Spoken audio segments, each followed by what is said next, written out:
আসসালামু আলাইকুম, আমি সম্রাট। সবাইকে 6 to 12 একাডেমিতে স্বাগত।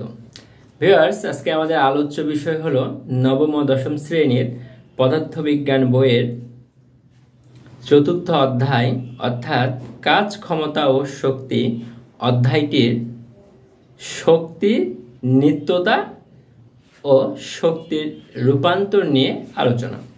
শক্তির নিত্যতা কাকে বলে, আর এই শক্তি যে কয়েকটি রূপে রূপান্তরিত হয়েছে যেগুলো আমরা প্রাত্যহিক জীবনে ব্যবহার করে থাকি সেই সম্বন্ধে আলোচনা। চলো আমরা ক্লাসটি উপভোগ করে দেখি।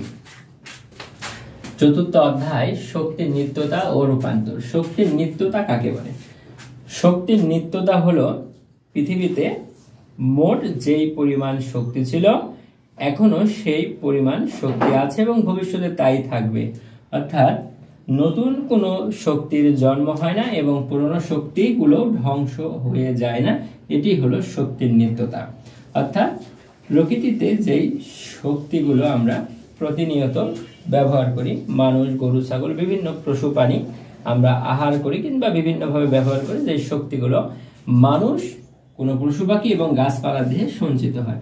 মানুষ, পশু পাখি এবং গাছপালা মৃত্যুবরণ করার পরে কোনো না কোনোভাবে ধ্বংস হয়ে গেলে আবার প্রকৃতিতেই ফেরত চলে যাবে।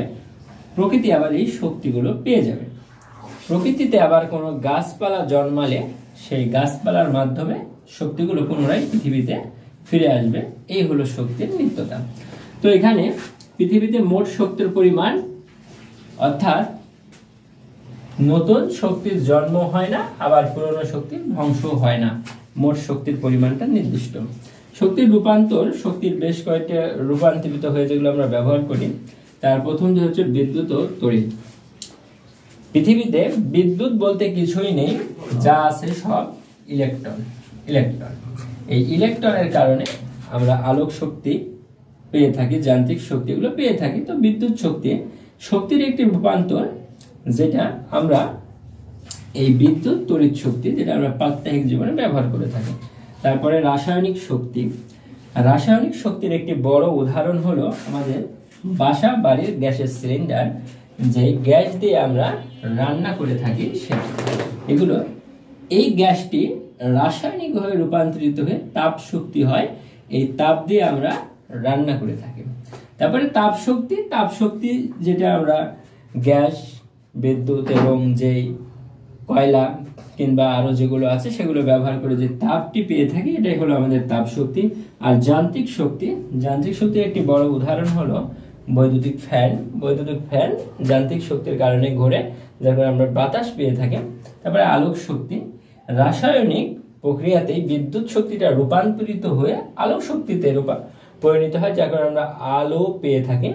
বর্তমান বাজারে যেই এলইডি বাল্ব, এই এলইডি বাল্বগুলো এগুলো আমরা ব্যবহার করে থাকি। এগুলো কখনোই এনার্জি বাল্ব নয়, এগুলো হলো এনার্জি সেভিং বাল্ব। এই এনার্জি সেভিং বাল্বগুলো যে আলো পেয়ে থাকি সেগুলো এলইডি বাল্ব থেকে পেয়ে থাকি। এটা আলোক শক্তিতে রূপান্তরিত হয়। তার পরবর্তীতে আছে ভর। এই ভরকে মাস দ্বারা প্রকাশ করা হয়। ইংরেজি হলো মাস, বাংলা ইংলিশে এটাকে এম দ্বারা প্রকাশ করা হয়।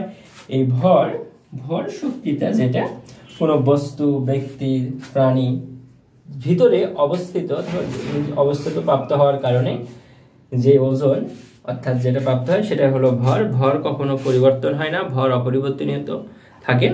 তো ভিউয়ার্স, ক্লাসটি কেমন লাগলো জানিয়ে দাও কমেন্ট বক্সে। ষষ্ঠ থেকে দশম শ্রেণী পর্যন্ত Bangla, English, physics, chemistry, biology, একাদশ থেকে দ্বাদশ শ্রেণী পর্যন্ত ইংলিশ, বাংলা, আইসিটির নতুন ক্লাস পেতে আমার চ্যানেলটি সাবস্ক্রাইব করে রেখো। আল্লাহ হাফেজ।